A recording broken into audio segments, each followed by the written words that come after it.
Thanks for stopping in at the Down the Road Show podcast, brought to you by the Murdock Worldwide Entertainment on the Down the Road Show YouTube channel and Chronicles of Comic Con YouTube channel. You're now listening to the audio podcast wherever it's available. And of course, we are sponsored by our favorite people on the planet, Everyday Natural Products.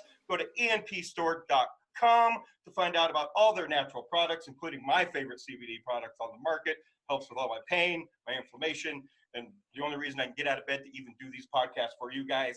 And because we have a very special guest that I've been excited to reconnect with today, hit us up in the comments, and I'm going to pick someone out of the comments to send a free sample bottle to.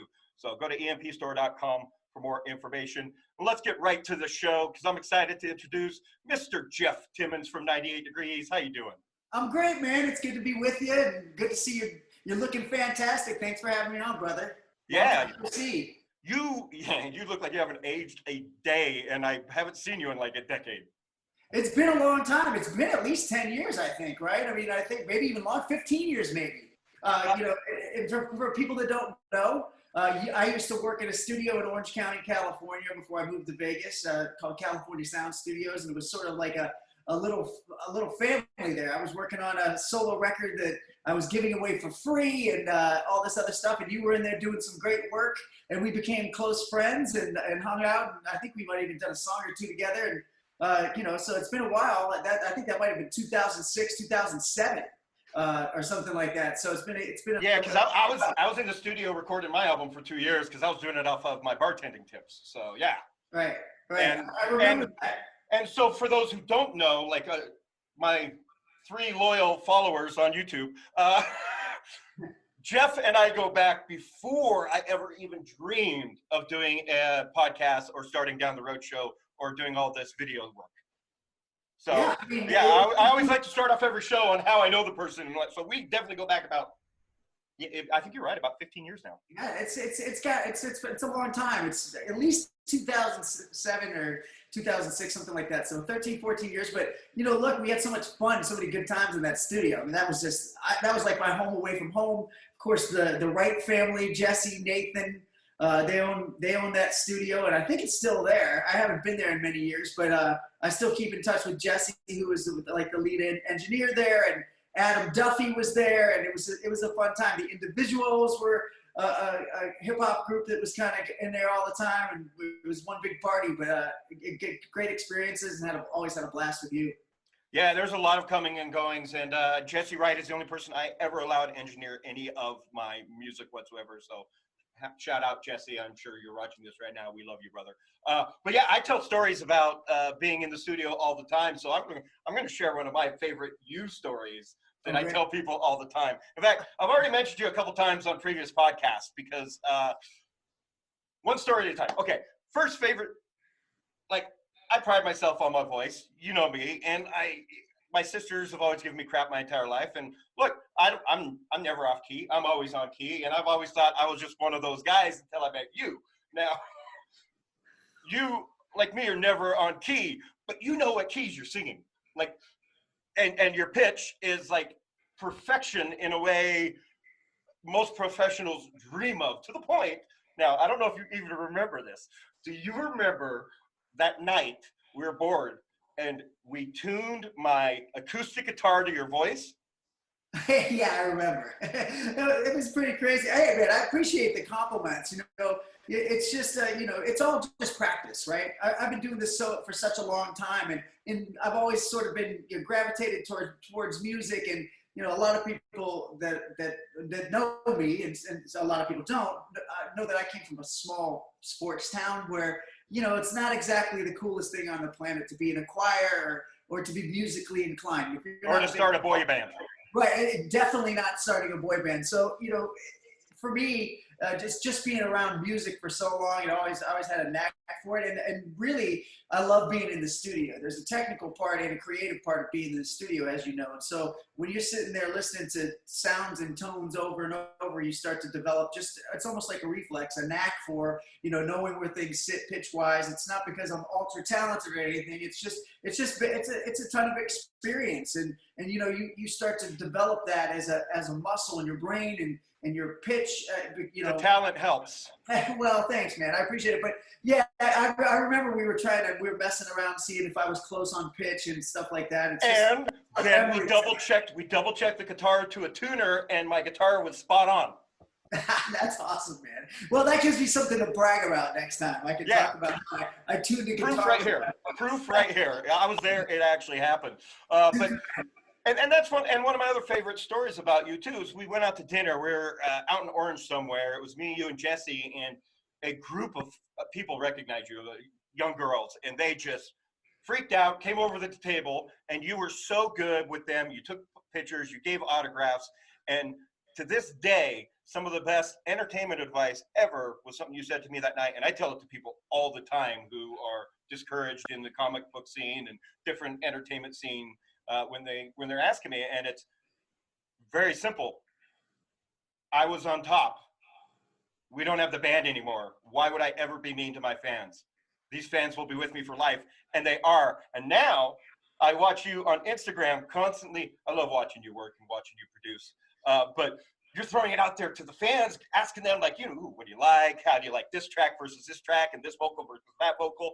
How's your fan base helping formulate your new music?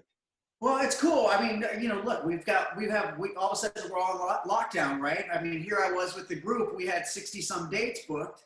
Yeah. How many did you get in before you had to cut that short? I mean, this year we had done maybe 20. So, we had a whole slate of dates left, and that was our business model. So all of a sudden, all of us are on lockdown. Fortunately for me, I have the luxury of having this beautiful, home studio in my house. And well, let's put it to use. And not only that, let's keep the fans engaged. I mean, they're not going to get to see us, and we're really lucky. And to your point, your story about how I was, obviously enamored by my fans and appreciative of my fans and expressing gratitude about my fans. I mean, look, it's a roller coaster ride. Even when you're on the top, and we were on top of the top at one point, and one of the biggest groups in the world at one point, all of a sudden music changes, careers change, people grow up. Our teenage fan base became adults, and they became into something else and didn't like our music. And fortunately now they're back because of the nostalgia for the whole thing. But throughout that, you try to stay grounded and appreciative of it, because like 2 days before we were all of a sudden famous, we weren't famous, and we were begging people to look at us, and then look, it goes away and it comes back, and you just kind of you're appreciative of it every moment, because you don't know when it's going to go away again. And look, this is like a kid's job, right? It's like a dream. You're getting to do music, right? You're not slinging a sledgehammer. You're not reporting to a boss. I mean, doing music and getting up on stage and making a living at it, to enabling me to put my kids through college and, live a dream and go on vacations and travel. And, so I have nothing but gratitude and appreciation and honor our fans for giving me the opportunity to literally live a visualized dream. So certainly if I could do more for them, I would. And as far as like, creating this track with them, it's just something fun to do. Like, every night I work on music in here. When my kids go to bed, my wife goes to bed, I come in the studio. I don't sleep much. So I come in the studio, I work from midnight, 6, 7. I got out of here at 6, 7, 8 in the morning this morning. I believe it. 2 hours. I've seen it. Yeah, you've been there. So, it just flies by, because I just have so much fun in here. There's always new things to play with, and new sounds and new styles, and just to give them an insight of what it's like in the studio. Because look, you get to see excerpts of people in the studio, like on American Idol or something, and then you see this glorious, sort of atmosphere in these really expensive, high-end, multi-million-dollar studios, and really that's not how it is anymore. A lot of people do pre-productions out of places like this, and then you go into a bigger one to mix, or in the case of somebody like Billie Eilish, she did that stuff in her house, all of it, with her brother. So, this is just an insight of this is how it is. And there's a certain process to it. And everybody's process is different. And there's some tedium to it, because it's a lot of repetitiveness and tweaking and tuning, and your ears get fried, and, you start to second guess. So I'm like, well, why not let the fans participate? Let's give them 3 versions of a verse. Let's give them 2 or 3 versions of a pre-chorus and a couple versions of a hook, and then then maybe we'll go back and play with lyrics with them. But the funny thing is, all the really creative versions that I like the best are not the ones that the fans have picked. So it just goes to show you that, you can overthink it in here, and you might be trying to be a little too tricky with melodies or styles or delivery or rhythms, and really, the fans speak and they have their things that they like. So it's an exercise for me to find out, what people are liking too. So I'm using it as research too, Yeah, well, and plus that makes you so you're constantly pushing your own limits too, as well as growing as a songwriter and a musician. Right, and I think, honestly, I've been doing this now. I got my first portable studio, which was all this hardware in like 1999 or the year 2000. It was like $20,000. It was so expensive, and I had these racks upon racks of all this hardware. And now I just have it all inside my computer. I can do everything virtually. I mean, I have a couple drum machines and stuff like that, and a keyboard, but you can do all of it inside the box. So they say inside. Yeah, you got kids out there making magical tunes just on their tablets. Yeah, that's it, on their tablets. And you can even mess around on the phone sometimes. You can get these apps on the phone and GarageBand on the phone on a plane, and just pluck out some melody ideas and all that stuff. It's pretty amazing how far things have come, but nonetheless, yes, I think even during this quarantine, I think I've gotten better getting around in the studio with this, weeks than in the last 3 or 4 years, because you know what? You just get distracted, or you have excuses. Like, I was always getting in the studio, but not nearly as much as I am now. So I'm like, all right, let's learn another program. Let's not just watch Fox News and CNN all day. Let's get in here, fine-tune your skills, get better, make the most out of having to be in the house. And when you have an idea, boom, go do it. You're right there. You're exactly right. So, and look, not all of them are good, of course, and it's really hard to write a hit, but nonetheless, keep the creative muscle going, keep the process going.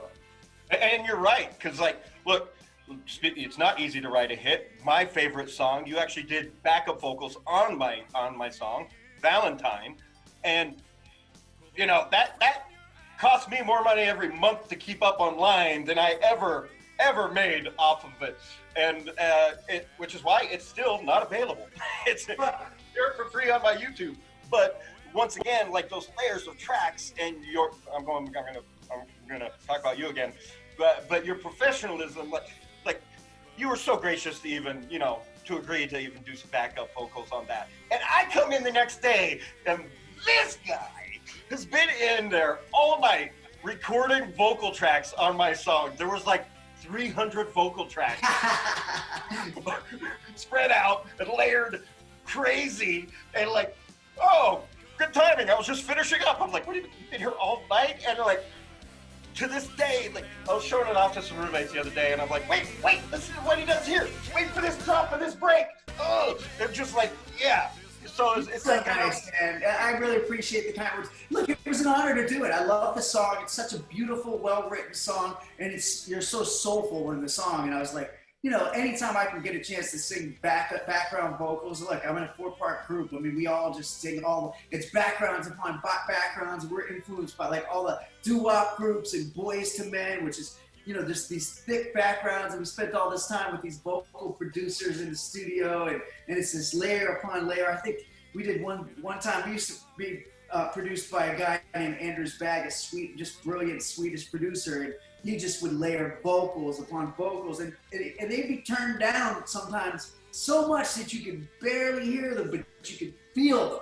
You can feel them in there moving everything, if that makes any sense. And so, I remember one time, I think we did a song, and there were 81 vocal tracks in there. It was just bananas. And he had the faders, which for folks that don't know what faders are, it's the levers that control the volume. He had the faders all the way down next to 0, but you're like, when he mute them and take them out, you could tell they were gone. It was just amazing.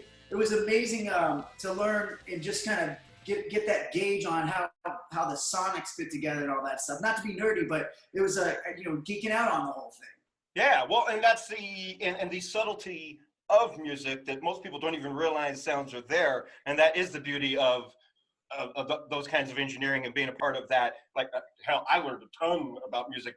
I thought I knew all kinds of stuff, man. I learned so much while recording my album in there, and that's why when you listen to my entire album, that song Valentine, that you did the backup vocals, you could tell the difference between that song versus every other song on my entire album, especially the ones where I'm doing my own backup vocals. I'm a front man. I never learned to do harmonies. I'm loud, proud. I'm me.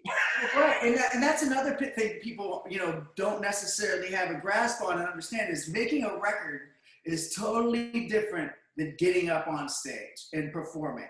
It's a whole nother science. I mean, that's why you have these ultra levels of a production of a record. You have, the track work, you have the vocal production, then you have a separate guy that comes in and mixes everything. Then you have another separate guy that does this thing called, basically the finishing touches called mastering. And it's like, it's so much of a different, animal than just getting up, picking up a mic and singing along with the band. And, it's a lot of meticulous, like detailed work, and so it's really interesting to me because you have to use your whole brain. Like you got to use both sides, the technical side and creative side, and you got to meld those together. And, I mean, for me, I really, I'm definitely ready to get back out, go back and perform. And, I got some other things in the works TV wise, but, certainly I'm going to miss having the excuse of spending all this time in the studio. And,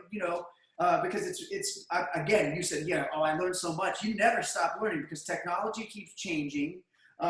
They keep giving you more tools to work with. I'm working with this program called Studio One now, and these things are called DAWs, where you create the songs, digital audio workstations. So I started off in Logic and Pro Tools, and then there's Ableton. And now I'm in the Studio One. It's almost like learning. Every time you learn one, it's like learning a new language. And to me, it's like, wow, you can they keep creating things to make it easier for you to get your thoughts and your ideas out there and your creative sparks out there. So it's been a lot of fun for me. Yeah, and because of technology and the constant changing, you do have to constantly relearn new apps and new ways to approach your music and whatnot. And like definitely all that meticulousness that you're talking about in the studio that you're not prepared for, or I wasn't prepared for, has actually got me prepared for everything I'm doing now with video production and things like that.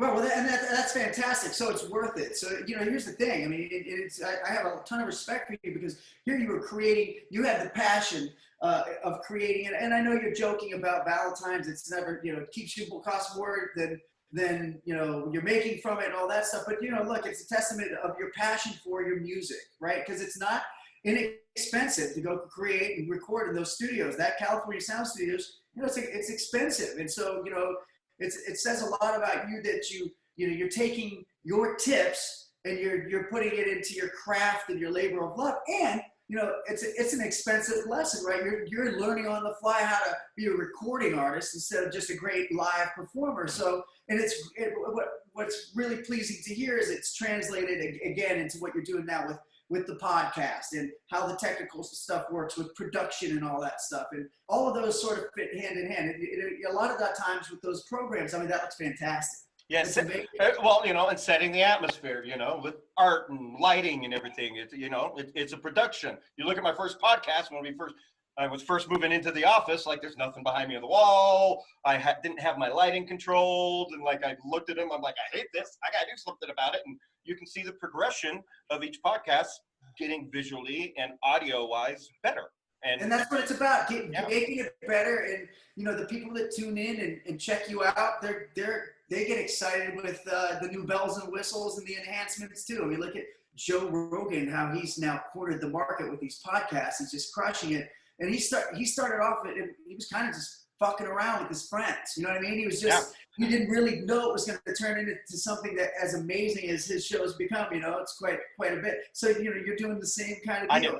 I knew his show was going to take off because this podcast. Okay, look, the idea for this podcast started right after I finished my album at California Sound Studios. And a friend hit me up and was like, hey, look, I want to start my own radio show. Can we do it out of California Sound Studios? I'm like, look, we'll have a meeting with them, blah, blah, blah. Then come hit me up. He's like, we can't do it there. I'm like, perfect. Let's just start a podcast from home. I got a friend with a home studio, did all that. That was 10 years ago. And now I'm re-bringing it back after 10 years. But this is something I tell people all the time. Like, I wasn't expecting to give up music the way I did and completely switch gears into video production. But at the same time, I didn't give up on my dreams of creating and being and entertaining and doing things. All I realized that it's a different dream. Sometimes that's what it's about. I mean, look, you know, I never thought I'd be a singer. I thought I was going to be a psychologist, or I wanted to play football and all this other stuff. But sometimes, you know, the way is paved without you necessarily, you know, feeling like you're in control over it. You know, things lead you in a direction, you follow it, evolves and becomes something different. In your case, it was, you know, nobody thinks you gave up music. What it did is it transitioned into something that maybe, you know, you have more of a passion for and comes more naturally to you. Not that you aren't a talented musician, you are, but look, maybe it's just something that feels better for you and sort of clicks and flows a little bit differently than music. Business is hard. I mean, you know, we've sold close to 15 million records, and look, that's a fairly successful career, but the work never stops. Like you have to work all the time. We're getting older. We're trying to find new ways to enhance our fan base, grow our fan base, excite our existing fan base, work hard. You got to look good, period. I mean, you have to try to look good. I mean, I showered for you today. Yeah. Thanks. I mean, look, it's you know, part of it is, you know, it's weird that you know, in my, you know, late 40s or whatever, you know, you try to still look good, be appealing to the fan base, because it's not weird, because the biggest part of mental health is mind, body, and soul. So it's what you're putting in your mind. It's what you're putting in your system as far as nutrition and food and getting exercise. That's a lifelong commitment. Not just it should be for everybody, not just for 98 Degrees. Right, you're exactly right, and especially with this crazy stuff with the pandemic, with what, you know, and I'm not going to get too political about what's going on and all that. It's a very, very tragic thing that's happening. But a lot of it is, you know, it's attacking people that haven't maintained a healthy lifestyle. So, you know, and that's or have health issues they're not having, the doctors can't figure out right now. That's right. Health issues that you can't figure out, or you're just vulnerable. But what they are telling you is, you know, look, you should be trying to take care of your immune system, take care of yourself. I'm certainly not going to lecture anybody, but, you know, like, part of that is just maintaining a healthy lifestyle. Look, and I like to drink and shit like that, and, you know, I like to party with the next guy, but at the same time, you got to counterbalance that by taking care of your body, and again, your mind, and you know, all of it fits in synchronicity with each other, and, you know, you have to really pay attention to that. And I think, you know, if there is something that's going to come out of this pandemic, is people are going to be a little more conscious about their health, because this, you know, they might be able to put a handle on this hopefully sooner than later, and you never know when, you know, the next version of this is going to come, or it's going to reappear. You want to be physically and emotionally, spiritually, mentally prepared for something like this again. So you're not part of the vulnerable population. We're all vulnerable, but you want to be less vulnerable.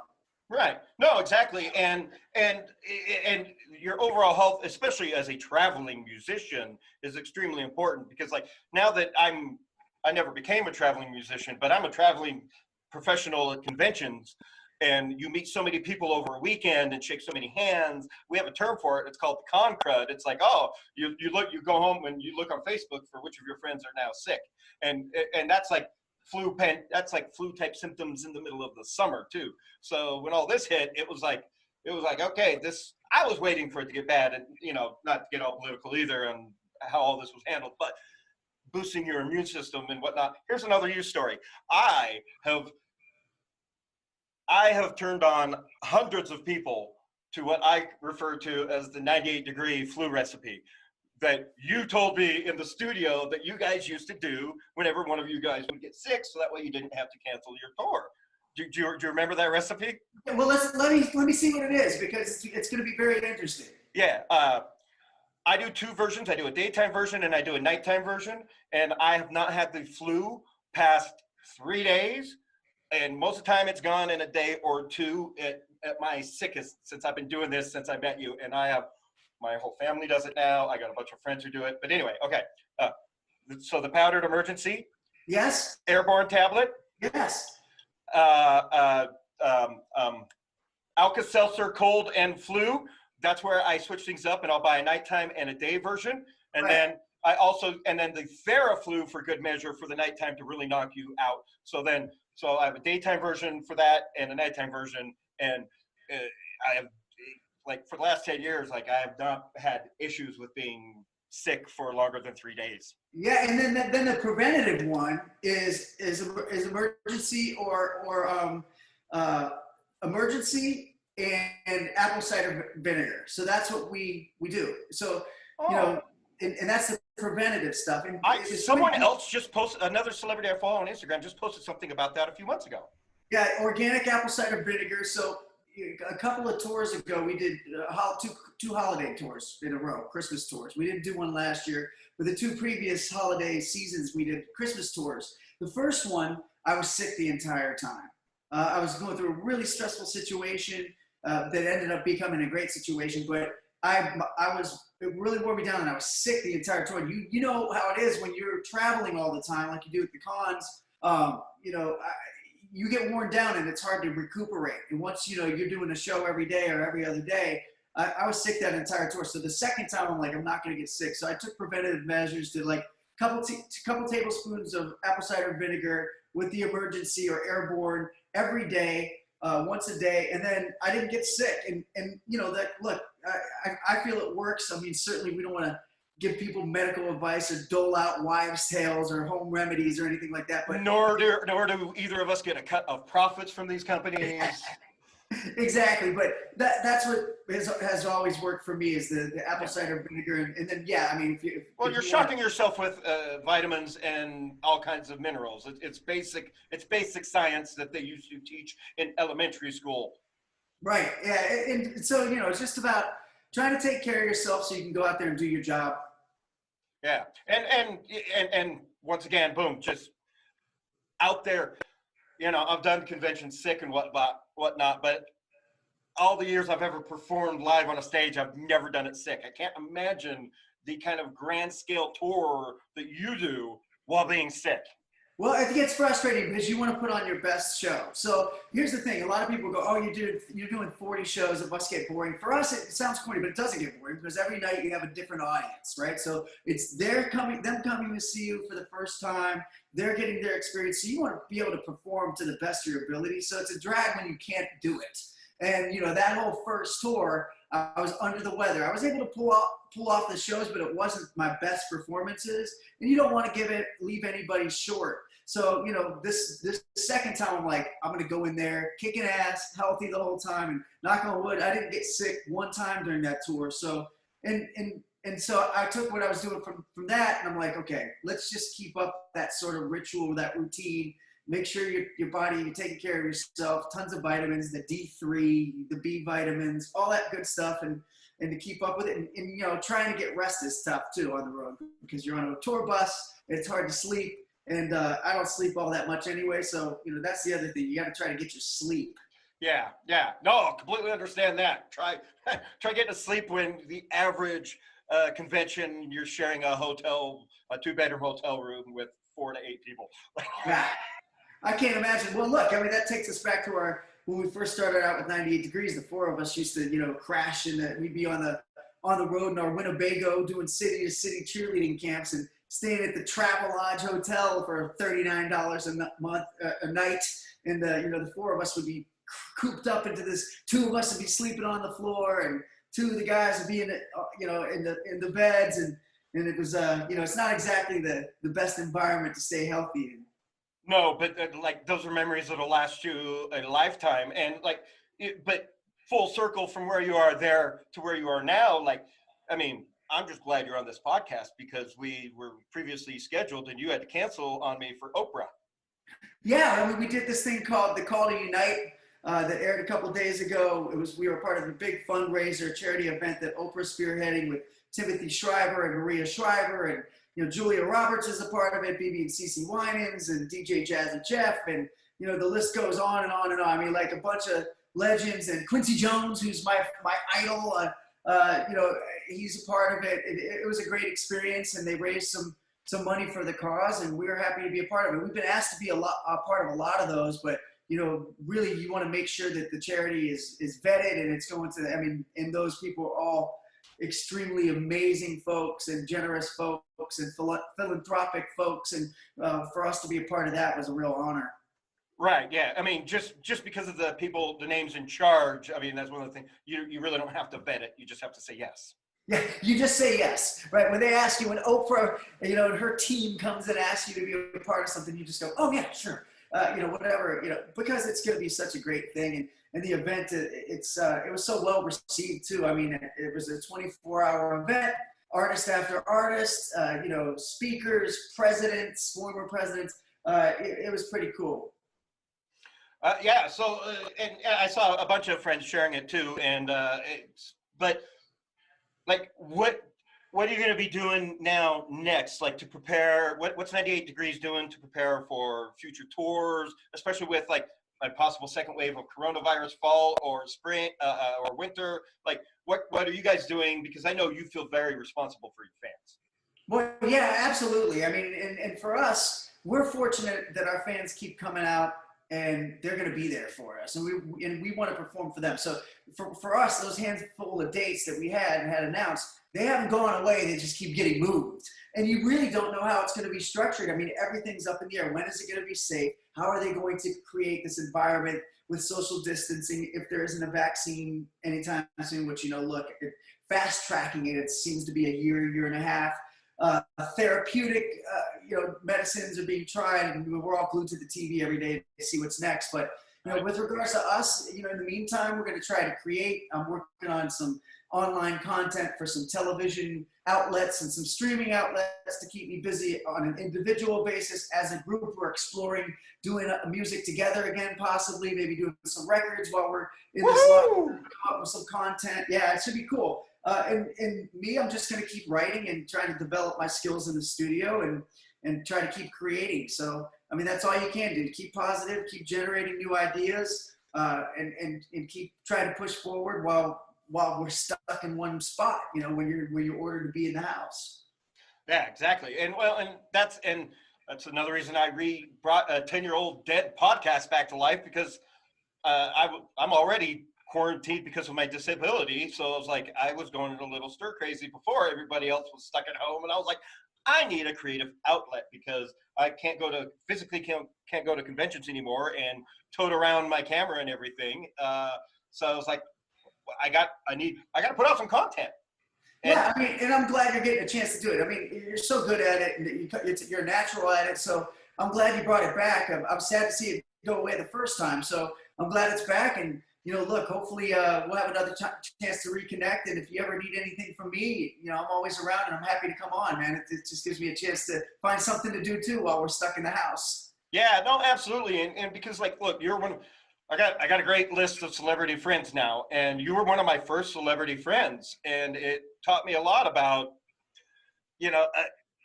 wanting to be the musician I always wanted to be. You taught me a lot about the fact that we are just we're all humans. We're all going through something. And celebrities, sports figures, actors, musicians, you're normal people like everybody else with extraordinary jobs. Yeah, that's exactly right. We just have cool jobs that are looked upon differently, I've been, like I said, I've been fortunate to be able to do this for a quarter of a century now. So, I mean, that's I would have never dreamed that I'd still be able to be doing this so many years later. And again, for a living, So I feel fortunate and blessed, and I'm glad that we had those experiences, and you took that sort of information and it meant something to you. It means something to me that had any kind of influence on you at all. But if anything, I hope people that, aspire to do this understand that while it's hard and the odds are, quote unquote, against you doing it, it's not impossible. It's just a lot of hard work, dedication, perseverance, and really the biggest thing out of all of it is self-belief. Like, it's self-belief. Some people think it's arrogance. Some people think it's cockiness. Some people think it's craziness. But really, self-belief it will get you to wherever you want to go. I mean, the tough part about it is filtering people out that'll tell you can't do it. And that'll be sometimes the closest people, your friends, your family members, people that you really trust their opinion. They're secretly, maybe not always consciously, it could be subconscious behavior, right? That they're against you having this sort of success because maybe they didn't take the risk to go out there and try it themselves. Yeah, and if you don't risk it all, you'll get nothing. Right. I mean, everything comes with a measured amount of risk. I mean, certainly you don't want to be careless in your endeavors. And if you don't have a certain level of talent, you don't want to be disillusioned, by that. But, certainly you can, look, we're not the most talented group on the planet. I remember when we got signed to Motown that they took us to some bar restaurant where people out of the crowd were getting up and singing in New York City called the Blue Angel. They just get up out of their seats and get up on stage and rock it. And I'm going, oh my God, we just such amazing talent out there. But the difference is, we had a work ethic and belief that we could do it. And it worked out for us. Again, maybe not the most talented group on the planet. I certainly think we have a certain level of respectable talent, but there are people out there that are more talented. It's just, they might not have had the opportunity, self-belief, or drive to go out there and try to achieve their dreams and goals. Yeah, and well, you bring up a couple of valid points there too. Whereas in, like, look, there's a fine line between tuning out the haters, and the better you get, and the more popular that you get, and the closer you are to success, the more haters you're going to get. And like you said, those could be family members or really close old friends that you were not expecting it from. But at the same time, while you're coming up and you're trying to start these dreams, all that hard work is extremely important, but so is self-realization. So listening to the other people around you who are giving you good advice and maybe telling you, ooh, maybe that's not your best song, you're a little off key. Don't be offended. If you're off key and someone's telling you you're off key, don't be offended. Well, that's right. I mean, that's totally different. I mean, that's called constructive criticism. You know what I'm saying? So, if it's constructive criticism, you should. And again, this is a business. You need to have thick skin, because you're going to get a lot of no's and a lot of people that don't like your stuff, and that's only going to make you better. And again, you strive to get better. You take in. You filter in what you feel like is constructive criticism. It can help you mold yourself into a better artist or musician, and then at the same time filter out stuff that might be coming from a bad angle or from not coming from not so good of a place. It's just about judgment, vibe, right? Knowing somebody's vibe, and sort of like your intuition plays a lot into it. But yes, certainly you don't want to turn off any criticism, because there won't be any growth there. But it's a fine line, and it's a good juggling act, and it's again another exercise in learning how to be a better person and evolve. Right, like having a wonderful family around you in this quarantine time. So what are you doing with your family to help the entire family's mental health right now in quarantine? Well, it's great for me because 4 out of my 5 kids are here. My 2 stepkids are here. My stepson's usually off in college, but he came and visited right before the quarantine started, so he's been here with us. My oldest daughter, I haven't gotten to see her. She's in LA. But everybody's great. I mean, one of the things that's been really cool is we have to spend time together. Like, you always find excuses throughout the hustle and bustle to maybe not spend as much time together. You kind of take it for granted. But with this, we've spent much more time together. We watch more movies together, of course, and binge watch all the streaming services, and then the homework too. Like, all the kids are, you got to maintain their education. So it's like a lot of homeschooling. I know some parents are frustrated with that, but for us, it's like, well, it's important that these guys get their educations. Unfortunately, my son was supposed to walk, and he's graduating this year. He's not going to get to walk with his class, so he's going to miss out on that memorable moment. But that's horrible. It is horrible, but I'm proud that he's graduating. He's got a scholarship for video games, believe it or not, playing video games. Who'd have thought? He's going to go to Ottawa University in Kansas on a full ride scholarship. So we're all just kind of hanging out together, and at the same time trying to stay out of each other's way too, right? So you don't get on everybody's nerves. Fortunately for us, we got our own rooms to go to. I got this place I can hide out in. But it's again another balancing act on being more courteous and more respectable, more aware of everybody's feelings, and it's an edgy time for everybody. So people are sensitive. You just gotta kind of have a little patience. Be super patient with everything, and be a little less selfish.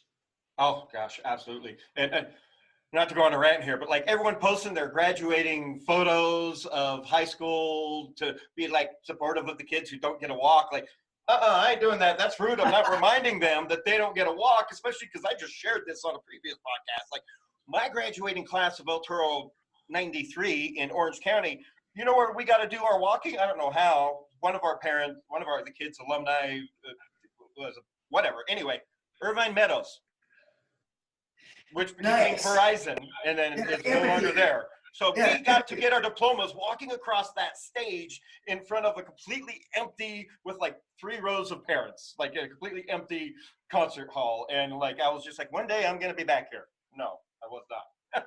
Well, you know what? That's a pretty cool venue. They ended up closing that venue down. What's interesting about that venue is Irvine Meadows. So I have a funny story about that. So we got discovered at a Boys to Men concert. So we bought tickets. We bought tickets. We had no money, and one of the guys that was in the group charged it on his credit card. Bought these tickets to Boys to Men. We idolized Boys to Men, and they got discovered backstage at a concert. Yeah, exactly. We didn't. So we actually went to that concert at Irvine Meadows, which became Verizon Amphitheater or whatever, and that's where we got discovered. We snuck backstage there at a Boys to Men concert. Got discovered at that concert. So I have fond memories of that venue. Unfortunately, it's not around anymore. But I did get to go back there and perform there before it was closed down. So that's another thing that we were fortunate to have happen to us in our career. Yeah, and I saw a lot of concerts backstage there too, because when I moved back to California in my late 20s, I was a bartender there. So guess who would not be bartending a lot and be watching the actual show? What a good gig, right? Pretty cool. It was. There's a reason they stopped calling me back in for bartending shifts. For good reason. I don't blame them. But to this day, some of the best concert experiences I've ever had. But speaking of binging and nerding out, like what are you and your family nerding out on and binging at home right now? Well, not necessarily my kids. My wife and I watched all of the Ozark. Amazing. Ozark's amazing. We watched something called The Innocence Files. We just ran through all those about wrongfully accused folks that ended up finding a way to get out of prison through this Innocence Project, which is just you need to get on Money Heist. You need to get on Money Heist. There's only 4 seasons. It's out of Spain. I say this on almost every podcast now since I finished it. It's literally poetry in television. Now, I know there's also a movie. Do you have to watch the movie before you watch the series? No, I never watched the movie. Cool. Yeah, okay, cool. I just started the series, and there's the first season is like 16 episodes, I think, and then after that, they're only like 8 to 10 episode seasons. So you just fly through it. Oh, I'm on it, man. I've seen it on there. I'm looking for something to watch next, so I'll get on that. It's up there with Ozark for me. It's up there with Ozark. Nice. Well, I love that one. We flew through that one in about a day. Now I'm looking back and watching older shows like True Detective and Fargo. I started that series, and it's like there's just so much time. There's just so much, and then I'm rewatching The Mandalorian right now on Disney because like that's just popcorn, awesome entertainment for this nerd who never in my entire life did I think we would have so much Star Wars content as at this point. Yeah, since Disney, it's on a roll. They're on a roll now. So yeah, well, they own all my favorite products now. So buy me too, Disney. What? No, I could never live under the mouse label with my potty mouth. In fact, this is probably the least amount of cursing I've done on a podcast. You've been pretty good, man. You've been pretty good. All right, so on that vein of entertainment, I always like to ask everybody on this show the same wrap-up questions. Okay, let's do it. Who's your favorite hero or superhero? Favorite superhero? When I was growing up, it was either Spider-Man or Hulk. So it was tough for me to pick between those two, but I'd probably say Spider-Man's the coolest for me. Why? I don't know. It's just that's the one I liked when I was a little kid. And, I haven't, believe it or not, seen any of the Marvel movies. Not one. So that's another thing. Not even like the original Iron Man from 11 years ago with Robert Downey Jr. No, I haven't seen any of them. So I got to get caught up on that. I just, for some reason, haven't had a chance to watch any of those. Okay, then you need to, when you do, then you need to go to like Rotten Tomatoes, and they have an order that you're supposed to watch them in, because the way things happen in the movies, time-wise, are not the same chronological order that they were filmed and produced. Duly noted. I'll make sure I do that. Yeah, so it'll actually help with the overall storyline of everything they did over 11 years, and including the Spider-Man movies that are in there too. So I'm on it. Yeah, so jump on that when you do that. But your heroes in any kind of entertainment are only as good as their opposite. Who's your favorite villain? Favorite villain? Probably the Joker. I mean, I know that sounds like a lame thing to say because he's like the character in so many movies, but look, that character is now garnered two Academy Award winners. You know what I mean? So it's like it's just a great character. It's a cool villain. I think some of the old school. I read the comic books, so I had the comic books. So I had the Spider-Man comic books. Doc Ock was always some of those original comics were just awesome. So yeah, I think probably Joker's my favorite villain. And that's so you just showed so much nerd cred right now. We're talking about the original comic books and the fact that you own those, and that's why. So like, yeah, that means a lot. I've got boxes upon boxes of comic books somewhere in storage. I had the first Punisher that ever came out, all the Punisher series. I wonder if they're worth anything. Maybe I can sell them or give them my kids or something. That's your kid's college fund right there, or actually that'll be your kids' college fund right there. That'll by the time you sell those, trust me, they'll be worth plenty. Yeah, that's awesome. I did not know that about you. Who is your real life hero? Who inspires you? Look, I think about, I was always inspired by my dad. He was he's a successful guy, still working. He's in his 70s and always been a big success story. Everybody that's ever been around him likes him. He's always bettered himself in his career, and he never stepped on anybody on the way. Always a guy with great integrity. And you know what? Not to sound corny, but my wife is a hero to me. She's really, this is my second time around in marriage, and this time much different than the first time. And when we knew each other, I wasn't married, and I was going through a very tough personal time. And my wife came into my life and helped me pick up all the pieces, helped me get both of my kids, helped me get them to graduate, and really helped me get back on track with my career. So I owe a whole hell of a lot to her. I mean, I don't think I can ever repay her for everything that she's done in my life. She completely changed things around for me. I mean, I was in a really bad spot, and right after I met her, just everything turned around for me. So I have a lot of gratitude in my heart for her. Absolutely. No. Yeah. And it is, you should, your personal heroes should be that close to you in life. And mine's my mom. So hopefully someone will come off screen and snatch me up like happened to you. So, hey, I didn't expect it to happen. I never planned on getting remarried. I was pretty set on, look, I did it. It didn't. It wasn't for me. I don't need it. I just need to be a good dad and find a way to get my career going. But it happened when I least expected it. And again, there's that thing that the universe or God or whatever you believe in sort of plans things for you, and you don't really know what's coming next, and you just sort of ride the wave. You know what I mean? Absolutely. I say that all the time. The universe wants you to be happy. That's it. The universe wants you to be happy, and the universe wants you to be successful. There's an abundance out there. It's about getting through the roadblocks right in here, And in here, we get in our own way so much. No question about it. No question about it. I mean, look, and I still get in my own way. And you got to sit there, and you have to be conscious about your decisions and be focused on the way you're thinking. And, you got to get those mental roadblocks out of the way. Yeah, no, exactly. Because anxiety is worrying about the future, and depression is thinking too much about the past. And either one makes you not present in your current situation in life. You're just spot on, man. Spot on. So we like to get deep on this show. It's not all about nerdy entertainment. Well, brother, it's a pleasure catching up with you. Hell, who knows? Next time I'll hit you up next time I'm in Vegas once all this stuff is weird, because I might be doing some traveling here real soon anyway because of current situations. But we were talking about that before the podcast. We won't bring that up now. But I look forward to seeing you in person again. It's been forever. Likewise, man. Thank you so much for having me on. It's great to see you having success, and stay in touch with me. And anytime you need me, just hit me up. No, absolutely. Yeah, my pleasure. And love to have the entire group on in the near future if you guys are available. We'll do it. I'll get the guys together. We'll come on. All right. And tell Oprah she owes me $5. All right, brother. Take care of yourself. All right. All right. Love you, brother. We'll see you down the road. See ya.